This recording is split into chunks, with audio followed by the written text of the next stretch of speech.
రోజు 6వ రోజు తర్వాత కూడా ఒక స్పష్టత ఇవ్వలేకపోతా ఉంది ప్రభుత్వం. అందుకే మేము ఈరోజు అసలు ఇక్కడ ఏం జరుగుతూ ఉంది, ఆ బాధిత కుటుంబాలను పరామర్శించుదాము, వారికి ధైర్యాన్ని చెప్పడంతో పాటు సహాయక చర్యలు ఎలా ఉన్నాయి, రిలీఫ్ స్టెప్స్ ఏమేమి తీసుకుంటున్నారు చూద్దామని, అవసరమైన సూచనలు ప్రభుత్వానికి చేద్దామని మేము ఇక్కడికి వచ్చాం. ఉదయం సరే మాతో వచ్చిన నాయకులను అలో చేయమంటే చాలామంది మాజీ శాసనసభ్యులు, మా ఎమ్మెల్సీలను కూడా లోపలికి అలో చేయకపోతే వాళ్ళందరూ బయటే ఉండిపోయినారు. కోటిరెడ్డి ఎమ్మెల్సీ గారు, నవీన్ ఎమ్మెల్సీ గారు, మాజీ శాసనసభ్యులు అందరూ కూడా మేము సహకరించాం. సరే మీరు 8-10 మందే లోపలికి పోండి అన్నారు. 8-10 మంది లోపలికి పోయిన తర్వాత మళ్ళీ లేలే 5గురే పోవాలి, 6గురే పోవాలి, ఒకటే కారు పోవాలని మళ్ళీ అక్కడ మమ్మల్ని ఆపి మమ్మల్ని లోపలికి పోకుండా ఇబ్బంది పెట్టే ప్రయత్నం చేసినారు. మీడియా నిన్నటిదాకా మీరు లోపల ఉన్నారు సెట్ కింద, ఇవాళ మేము వస్తున్నామని మిమ్మల్ని కూడా బయటకు గంటేసినట్టు ఉన్నారు. అంతేనా? బయటకు పంపించిన మీడియాను కూడా ఇలా బయటకు పంపించిన పరిస్థితి ఉంది. అంటే ఈ రకంగా కుటుంబ సభ్యుల్ని మేము కలుద్దామనుకుంటే వాళ్ళను కూడా కలవనీయకుండా ఇలా కుటుంబ సభ్యుల నుంచి కూడా ఇక్కడ నుంచి పంపించి వేసి దాచిపెట్టిన పరిస్థితి కనబడతా ఉంది. ఎందుకు అంత భయం?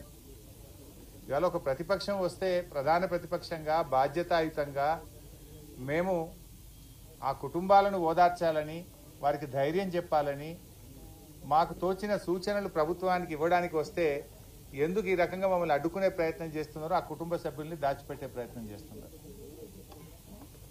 ఇవాళకి 6వ రోజు మేము లోపలికి వెళ్ళి ఎన్డీఆర్ఎఫ్ టీంతో కలిసాం.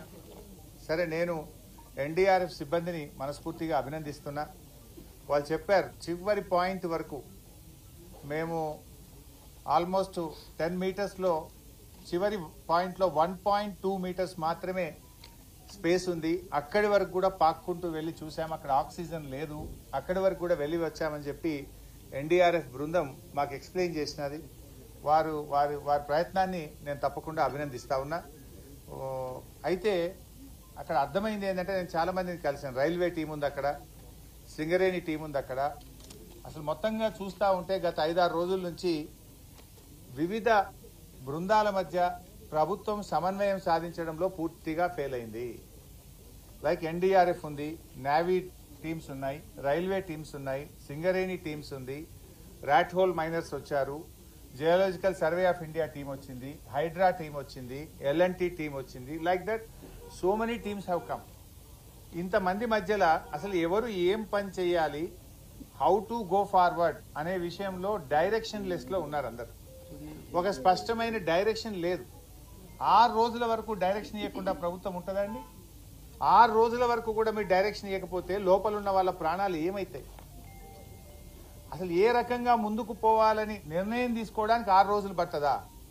ఇదేమన్నా టూరిస్ట్ ప్లేసా? మంత్రులు పొద్దుగాలు వస్తారు, సాయంత్రం పోతున్నారు, సాయంత్రం వస్తారు, పొద్దుగాలు పోతున్నారు హెలికాప్టర్ వేసుకొని. ఎలక్షన్ ప్రచారం పోతున్నారు. ముఖ్యమంత్రి ఇంతవరకు రాడు, డైరెక్షన్ లేదు. మంత్రి గారు రోజు సాయంత్రం వస్తుండు, పొద్దుగాలు వేసిపోతుండు. యాడికి పోతుండు? ఇంతకంటే ముఖ్యమైన పని ఏముంటుంది రాష్ట్రంలో? అసలు ఒక డైరెక్షన్ ఇయ్యరా మీరు?